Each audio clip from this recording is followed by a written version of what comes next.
So what we're going to do now is that I want to be able to add and remove pods from the load balancer.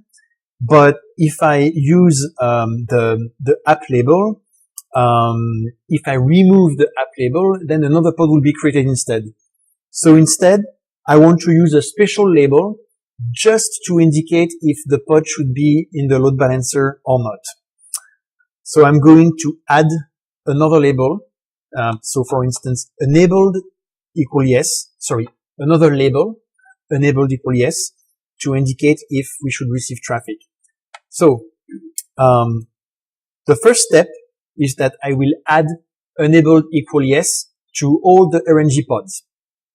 Then I will update the selector for the RNG service so that it uses this label. And then I will be able to play with these labels like add and remove, and I will see that the corresponding pods stop receiving traffic or start receiving traffic again. Alright, so first step, adding a label to all these pods. So I'm going to do kubectl label. What do I want to label? A bunch of pods. To which pods? Well, all the pods that have app equal RNG. And what I want to add as a label is enabled equal yes. Okay, I just added this label to all my pods. If I do, for instance, kubectl describe pod on here, this, now in there somewhere I see labels app equal RNG, enabled equal yes. Okay. Next step, I will update the selector for the service RNG so that it has enabled equal yes as well. It's time to introduce how to edit objects. So there are many ways to edit objects, but the simplest solution is to use kubectl edit. So what do I want to edit? A service. Which service? RNG. So when I do that, it's going to pull the YAML specification for the service.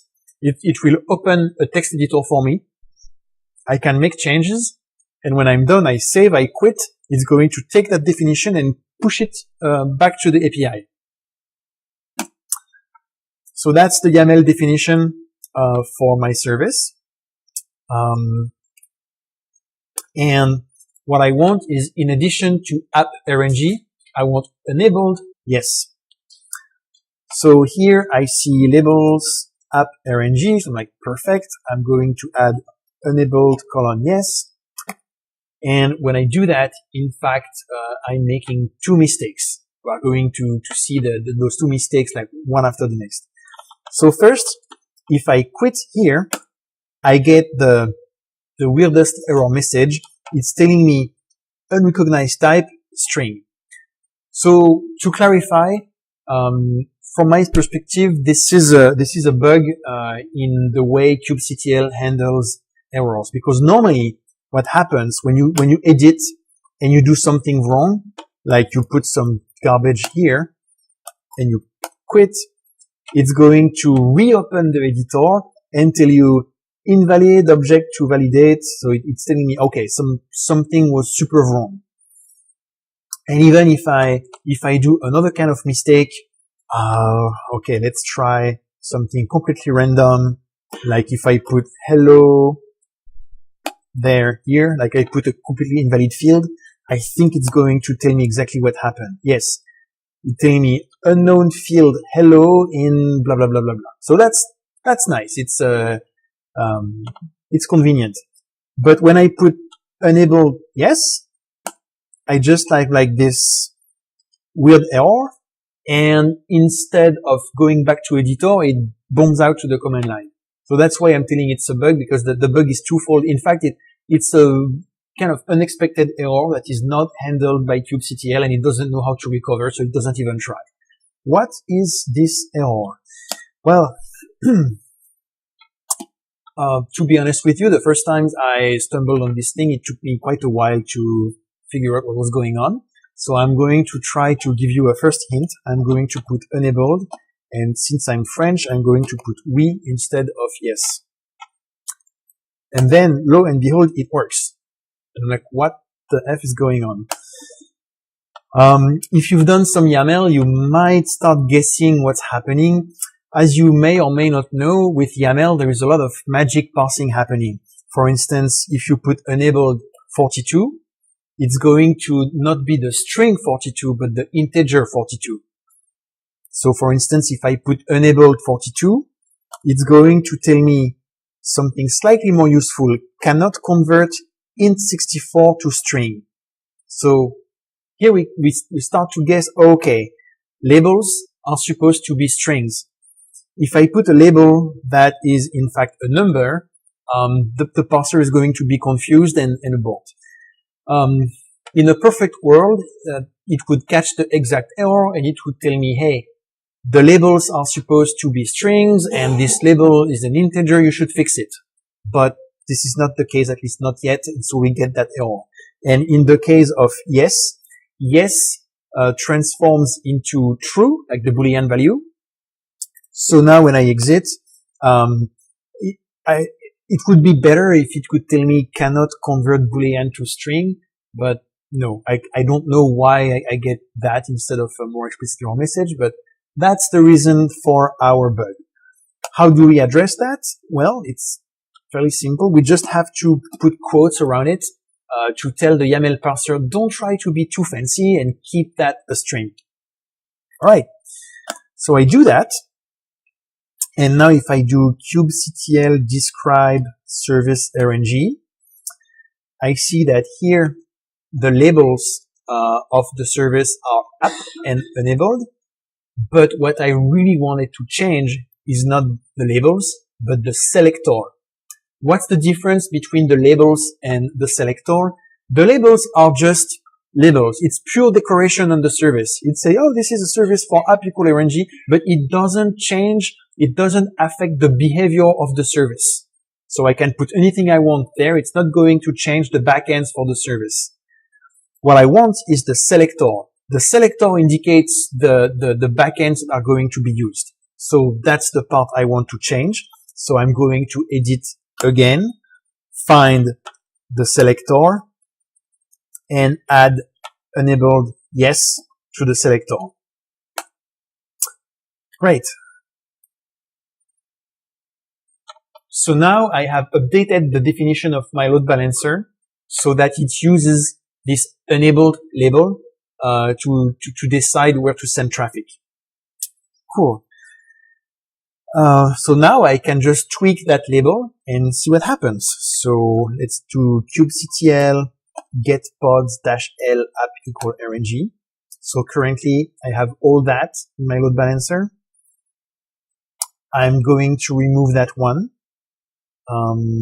So kubectl, oh, and I'm going to show logs as well. So,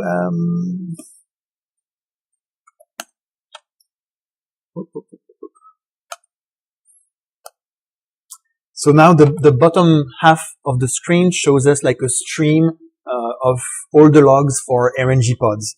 And as you can see, if I do a quick like frame freeze, you can see that that one is receiving traffic at the moment. I'm going to remove it from the rotation by doing kubectl label pod. I'm going to copy paste that ID. Enabled minus. So that means remove label, that label. And see, immediately, it stops appearing, in the stream below. Frame freeze again. I'm going to remove that one. So if you can see colors, you can see that that one is slightly light brown, and I'm going to remove it from the load balancer as well. Oops, sorry.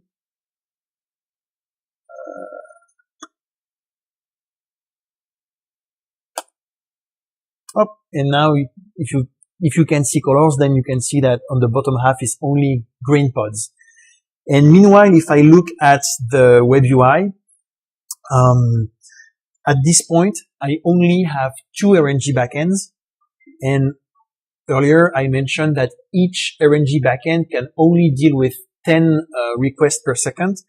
So here you see we were still above 20 requests per second, but here from that point, now we're capped at 20 hashes per second because we only have 2 backends. And this will become even more visible if I remove one more backend. So I just pick one of them randomly, remove it. Oops. Mistake. Freeze. Okay. kubectl label pod, enable minus. So now there is only one pod in the logging pane below, and here you can see that the speed dropped at 10 per second. The point of all this is to show that, again, as a developer, without having any special access to the load balancers, I can add and remove pods from the load balancer rotation. And I can restore all that by re-adding that enable thing. So I can do label pod -l app equal RNG, enabled different from yes, enabled equal yes. I've re-added all the backends, and almost instantly, I get 30 plus hashes per second. Okay.